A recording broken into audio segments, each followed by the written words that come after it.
Barakatah Yahweh, Barakatah Yahawashi, Bahasham, Barakahak Wadash, Barakatum. First and foremost, I want to give all praises, glory, and infinite honors to Yahweh, Bahasham, Yahawashi. Double honors to the apostles and elders, a great millstone who rule and teach well. In peace and salutations to you sincere Akim out there, pushing this word in truth and sincerity to the four corners of the globe. May you brothers endure to the end. This is the brother Ra'aya with another video, and I'm going to start it off in Revelation chapter 17, verse 9. And here is the mind which hath wisdom. The 7 heads are 7 mountains on which the woman sitteth. And mountains in the scriptures can be symbolic for governments and power structures. To give you a modern day example, just look at the G7. They have the G7 summit meetings. And what's a summit? The highest point of a mountain. Verse 10. And there are 7 kings.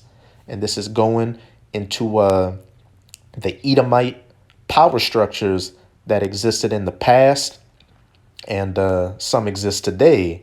The biblical Edomites, of course, being known today as these so-called white people, your Americans, Europeans, the British, the Russians, the South Afrikaners, the 1948ers over in the Holy Land, posing as the children of the Most High, etc., etc. And the 5 that are fallen is speaking of Greece, Germania Major, Germania Minor, France, and Spain. And the one that is speaking of the ancient pagan Roman Edomite Empire, which was the empire that John the Revelator lived during, hence why it's the one that is during his times. And the other is not yet come, speaking of Great Britain. And when he cometh, he must continue a short space. Verse 11, and the beast that was and is not, again, speaking of the ancient pagan Edomite Roman Empire. It was, but then what? It fell, so it was not. Even he is the 8th. But ancient Rome was reincarnated today, spiritually, as the United States of America. Even he is the 8th and is of the 7, because who did the U.S. come out of? Great Britain, which was one of those 7 kings, and goeth into perdition or destruction, because the United States of America is ultimately going to be destroyed by 200 million nuclear missiles that's going to turn it into the biblical lake of fire from sea to shining sea, and then a desolate, uninhabitable wasteland afterwards. But here's the main points I wanted to get to. Verse 12, and the 10 horns which thou sawest are 10 kings. And the 10 horns is referring to the first 10 common markets of the EU, or European Union, back when it was known as the European Economic Community. And of course, today the EU has expanded to contain more than just 10 countries. And the 10 horns which thou sawest are 10 kings, which have received no kingdom as yet, but receive power as kings 1 hour with the beast. And the beast is this current beast system of the Edomites that we live in, the last leg of the 4th beast in Daniel chapter 2. Those iron toes mixed with miry clay, the NATO-EU alliance that the U.S. is a part of, and what the U.S. is ultimately the shot caller of these other European Edomite nations. These have one mind and shall give their power and strength unto the beast. And you can clearly see today that these European Edomite nations in the EU and NATO follow after the dictates of whatever the United States of America tells them to do, even if it's to their own detriment. They're, in effect, vassals of the U.S. Which brings me into the article I'll be going into in this video from RT.com titled, Western Europe once ruled the world. Now its former powers are just vassals of the U.S. Point blank period. Those 10 horns or 10 kings that gave their power over to the beast. Russia and China are shaping global politics while the U.S. dominates its dependents across the Atlantic, leaving them as mere passengers. The meeting of Russian President Vladimir Putin and his Chinese counterpart Xi Jinping in Moscow last week was met with predictable accusations in Western circles that Moscow was becoming subservient or even a vassal of Beijing. MEP Guy Verhofstadt, a Euro fantasist and former Prime Minister of Belgium, jeered on Twitter. Putin's appalling legacy now includes turning Russia more and more into a Chinese vassal state, oblivious to the irony of his own words, as the United States took the lead in denouncing China's peace plan for the Ukraine conflict, publicly setting out the conditions on which it should end. The European Union was nowhere to be seen, or at least had nothing original to say. This makes Verhofstadt's comments a damning display of lacking self-awareness. Russia and China are setting out their vision for a new multipolar world, while the U.S. struggles against them in seeking to maintain its hegemonic position. Meanwhile, the European Union has been reduced to the status of a mere bench player in it all and has become effectively irrelevant. The failure of EU countries to stake out their own will and position amidst the larger powers, as well as their total subservience to the U.S., has made a mockery of the strategic autonomy concept once championed by Emmanuel Macron.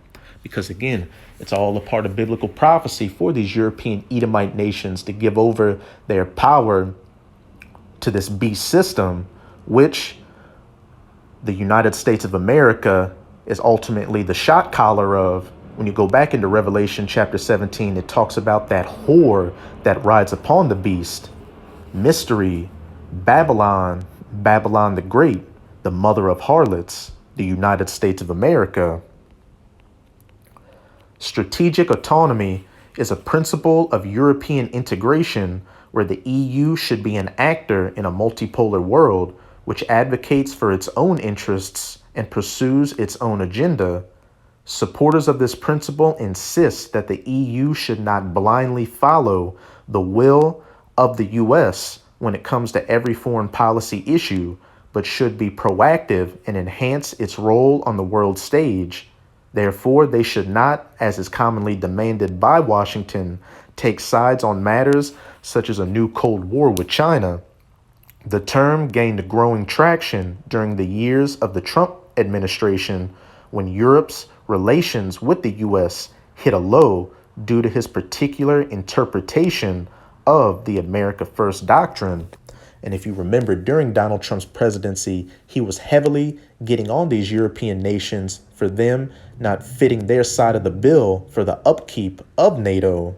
That caused a lot of friction between the U.S. and her European allies. However, the practical reality of strategic autonomy is that the EU is not a unitary state, but a loose, intergovernmental organization of states, which, while seeking to establish common positions on a principle of unity, do not truly have a unified foreign policy making mechanism. The intra-institutional politics of the EU are often a messy compromise and battle of wills between different levels of actors, including the states themselves, the European Commission, and the European Parliament. And when you go to Daniel chapter 2, which actually, let's go there real quick.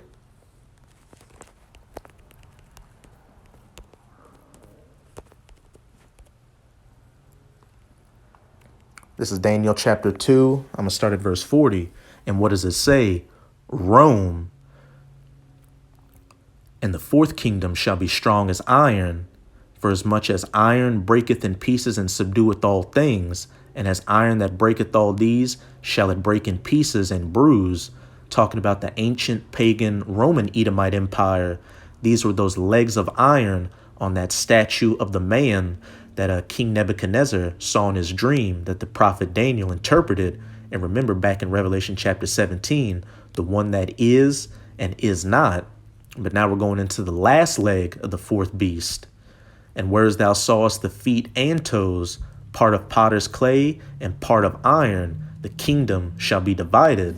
Esau coming back into power, beginning with the Renaissance or the rebirth, which has led today to this current power structure, the NATO EU alliance that the US is a part of. And as it says, the kingdom shall be divided.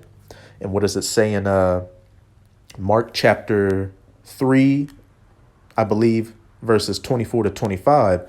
And if a kingdom and a house be divided, that kingdom cannot stand. But there shall be in it of the strength of iron, for as much as thou sawest the iron mixed with miry clay, and that iron goes into the stronger nations of this beast system. Ultimately, the U.S., who's the main shot caller, then you've got these other nations like Germany, France, and Britain, and then the parts of the clay are the weaker nations, which are what are usually referred to as the pigs, or Portugal, Italy, Ireland, Greece, and Spain. And as the toes of the feet were part of iron and part of clay, so the kingdom shall be partly strong and partly broken, divided, weak, not as strong and as unified as the ancient pagan Roman Empire was. So back in this article, what did it say? However, the practical reality of strategic autonomy is that the EU is not a unitary state, but a loose intergovernmental organization of states which, while seeking to establish common positions on a principle of unity, do not truly have a unified foreign policy making mechanism. The kingdom shall be divided, shall be partly strong and partly broken. The intra-institutional politics of the EU are often a messy compromise and battle of wills between different levels of actors, including the states themselves, the European Commission, and the European Parliament. This combines with the reality that European integration has been broken since 2008. Challenges such as the Eurozone financial crisis, Brexit, and the C-19, and internal conflicts with various states such as Poland have all weakened and fractured the EU. It shall be partly strong and partly broken. As a result, the EU has been ill-suited to deal with what is, despite media misdirection, the single most explicit source of foreign influence and interference against it, the US. Again, those 10 horns giving over their power to the beast, who rides upon that beast, ultimately controlling it, the US, that whore, Babylon the Great. Washington has multiple channels whereby it exerts control over the EU's many foreign policy actors. Firstly, it uses a web of government-funded think tanks and associated journalists to control public opinion and steer EU countries towards supporting its objectives. And hey, this perfectly goes into Daniel chapter 7, verse 20. And of the 10 horns that were in his head, and of the other, actually, let me get verse 19 too. This is Daniel chapter 7, verses 19 to 20. Then I would know the truth of the fourth beast, those legs of iron, the ancient pagan Roman Empire, which was diverse from all the others, and what made Rome different from these other heathen kingdoms. And they had a Senate house and political parties that voted on things, much like the United States of America today. You had the plebeians and the patricians back then. What do you have now? The Republicans and the Democrats. And they had a consul and a proconsul back then. What do you have today? A president and a vice president, which was diverse from all the others, exceeding dreadful, whose teeth were of iron and his nails of brass, which devoured, brake in pieces, and stamped the residue with his feet. And of the 10 horns that were in his head, and now we're fast forwarding into this current system, and of the 10 horns which were in his head, and of the other which came up, and that little horn that came up is speaking of the United States of America. What Let me go back to it so I don't paraphrase it.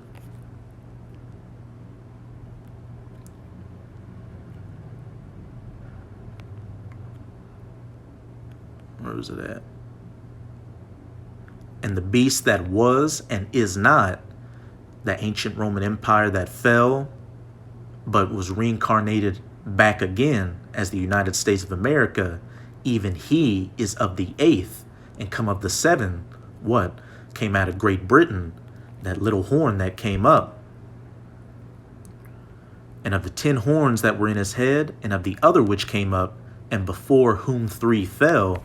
And that's talking about the major players in the North American continent before the U.S., beginning with the 13 colonies, became what it is today. And those 3 that fell was speaking of France, Spain, and Great Britain, even of that horn that had eyes and a mouth that spake very great things, whose look was more stout than his fellows. And when it means his look was more stout than his fellows, it means he was more powerful, he more proud. He threw his weight around and got his fellows or his allies to do whatever he wanted them to do, bullying them, which is exactly what it just said.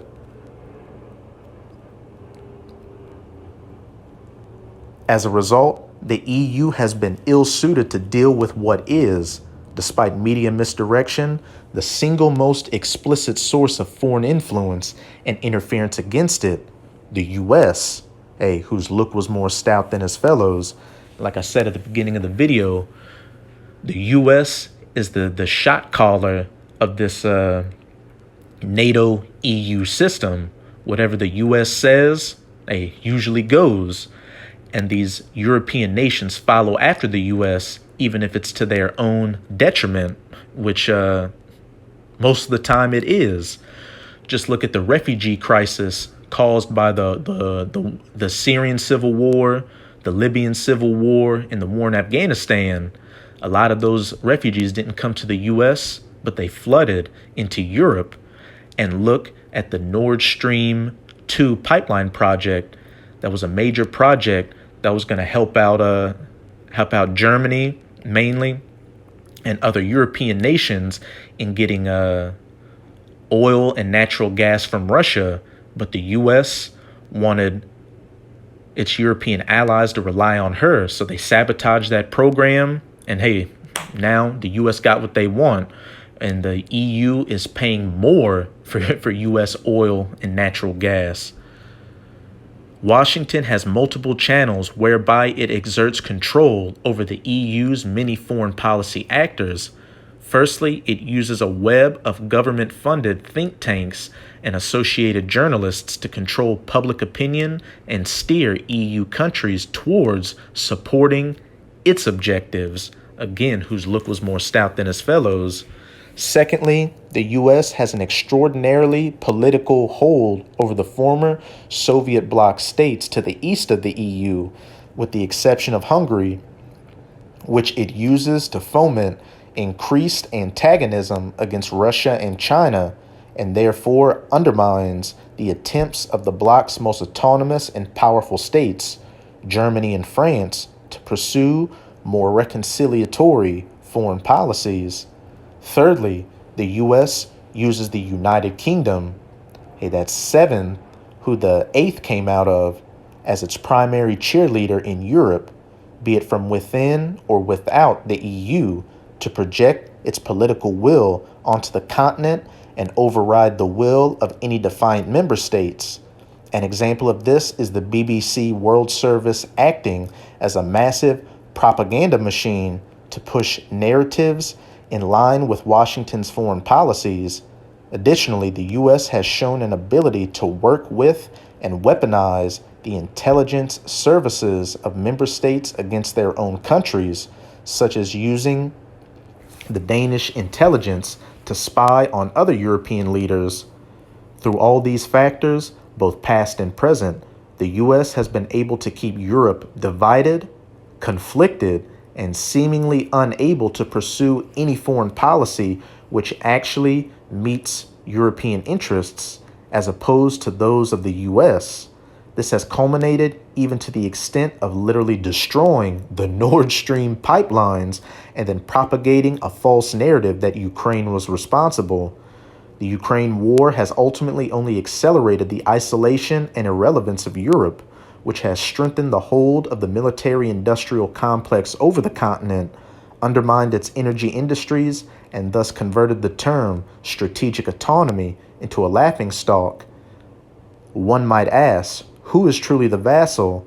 If a new multipolar world is emerging, it's fair to say Europe simply isn't a part of it. Russia, China, and America are the drivers of current events. The EU is but a passenger. But ultimately, what is going to happen during World War III, which is also a part of biblical prophecy, read Revelation chapter 9, verse 12, one woe or destruction is past, referring to World War I, and behold, there come two woes more hereafter, World War II, which is past, and World War III, which is quickly coming and will go nuclear. At some point during World War III, America's European allies in NATO are going to turn against her and ally themselves with nations like Russia and China, and are going to shoot those nuclear missiles onto the United States of America.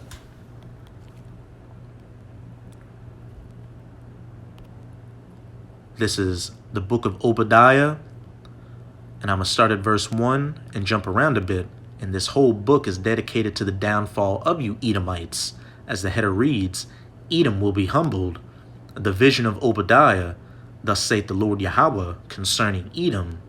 We have heard a rumor from Yahweh, and an ambassador is sent among the heathen. Arise ye, and let us rise up against her in battle.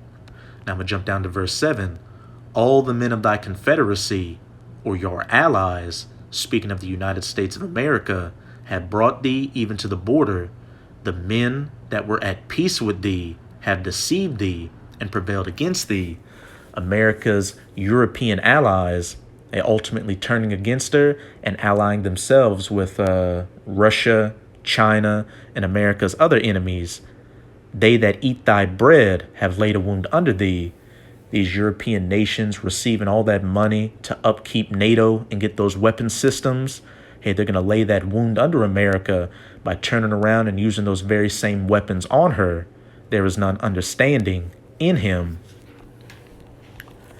I just want to get one more, go back to this article real quick, where it says, thirdly, the U.S. uses the United Kingdom as its primary cheerleader in Europe, be it from within or without the EU, to project its political will onto the continent and override the will of any defined member states. Even jolly old London, America's mother, is going to turn against her. This is Jeremiah chapter 50. I'm going to read verses 12 to 14. Your mother shall be sore confounded. And when you go up earlier in this chapter, it's talking about Babylon being attacked and destroyed by these other nations. And again, who's the mother of Babylon or America? Britain. Your mother shall be sore confounded. She that bare you shall be ashamed. The eighth that is of the seven. Behold, the hindermost of the nations shall be a wilderness, a dry land, and a desert. And what was America known as? Hey, the New World. Hey, the ends of the earth, so to speak. The hindermost of the nations, that western hemisphere, shall be a wilderness, a dry land, and a desert after it's hit with those nuclear missiles and turned into a wasteland, because of the wrath of Yahweh it shall not be inhabited, but it shall be wholly desolate.